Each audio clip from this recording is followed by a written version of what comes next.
Dear students, AVS concept classes में आपका स्वागत है। हमने अपनी पिछली वीडियो में क्लास 9th के पोट्री सेक्शन का थर्ड लेसन जिसका नाम है द 7 एजेस ऑफ मैन उसको डिस्कस किया था, यानी उसके कुछ स्टैंजा को हमने डिस्कस किया था। तो आइए आज हम उसके आगे पढ़ते हैं, उसके आगे मनुष्य की कौन सी अवस्थाएं बताई गई हैं। देखिए, पिछली वीडियो में हमने बताया था कि ये सभी संसार एक स्टेज है और इस स्टेज पर प्रत्येक मनुष्य अपने रोल प्ले करता है, यहाँ आता है, अपने रोल को प्ले करता है और यहाँ से चला जाता है। और हमने पिछली वीडियो में बताया था कि मनुष्य की अवस्थाएं को जो है 7 अवस्थाओं में बांटा गया है मनुष्य के इस रोल को, जिसमें उसका पहला रोल एक छोटे से बच्चे का होता है, एक शिशु का होता है जो नर्स की भुजाओं में रोता है, चीखता और चिल्लाता है। और उसकी दूसरी अवस्था थी एक स्कूल जाने वाले बच्चे की जो बिना इच्छा के स्कूल जाता है। और अब हम इस वीडियो में बात करते हैं उस मनुष्य के तीसरी अवस्था के बारे में, जो कि एक प्रेमी की अवस्था होती है। आइए देखते हैं यहाँ से।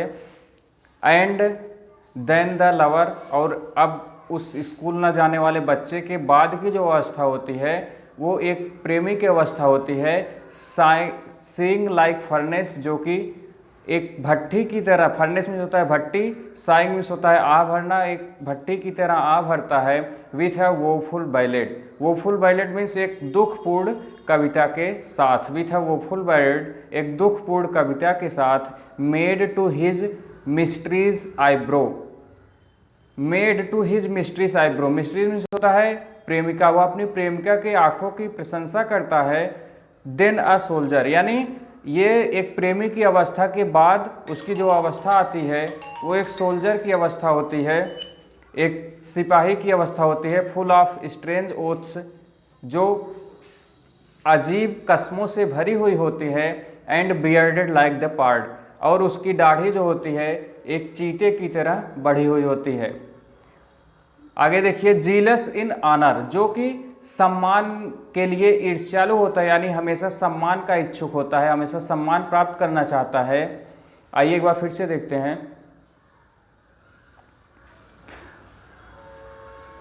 एंड देन द लवर, और उसके बाद की अवस्था एक प्रेमी की अवस्था होती है। साइंग लाइक फर्नेस, जो एक भट्टे की तरह आ भरता है। विथ अ वोफुल बैलेट, एक दुखपूर्ण कविता के साथ। Made to his mistress eyebrow, वो अपनी प्रेमिका के आंखों की प्रशंसा करता है। देन अ सोल्जर, और उसके बाद उसकी अवस्था एक सिपाही की, एक सैनिक की अवस्था होती है। फुल ऑफ स्ट्रेंज ओथ, जो अजीब कस्मों से भरी हुई होती है। बियर्डेड लाइक द पार्ड, और उसकी दाढ़ी एक चीते की तरह बढ़ी हुई होती है।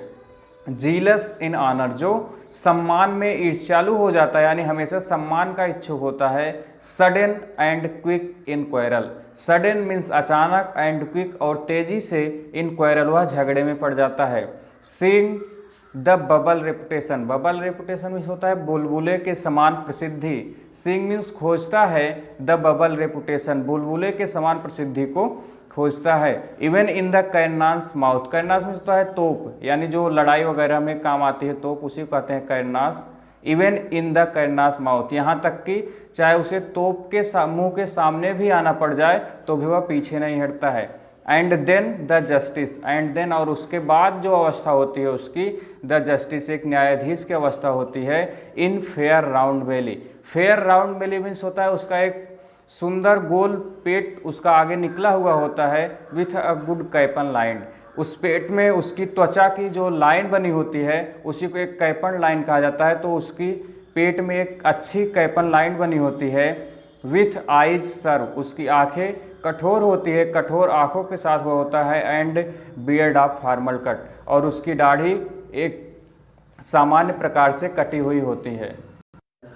चलिए इसको एक बार फिर से देखते हैं। तो मनुष्य की जो एक सिपाही की, एक सोल्जर की अवस्था होती है उसमें जीलस इन ऑनर, वह सदैव सम्मान का इच्छुक होता है, सम्मान में ईर्ष्यालु हो जाता है। Sudden and quick in quarrel, वह तेजी से और अचानक झगड़ा करने लगता है, यानी झगड़े में पड़ जाता है। सीकिंग द बबल रेपुटेशन, वह बुलबुले के समान प्रसिद्धि को खोजता रहता है। इवन इन द कैननास माउथ, यहाँ तक कि चाहे उसे तोपों के मुख के सामने भी क्यों ना आना पड़े। एंड देन द जस्टिस, और इस सोल्जर की अवस्था के बाद एक जस्टिस की अवस्था आती है, एक न्यायाधीश की अवस्था आती है इन फेयर राउंड वैली। एक गोल अच्छे पेट के साथ वह होता है विथ अ गुड कैपन लाइन, जिसके पेट में मोटापे के कारण कुछ लाइन बन जाती है, उसकी त्वचा सिकुड़ जाती है यानी वहाँ लाइन बन जाती है। विथ आईज सरू, उसकी आंखें कठोर होती है। And beard of formal cut, और उसकी दाढ़ी एक सामान्य प्रकार से कटी हुई होती है।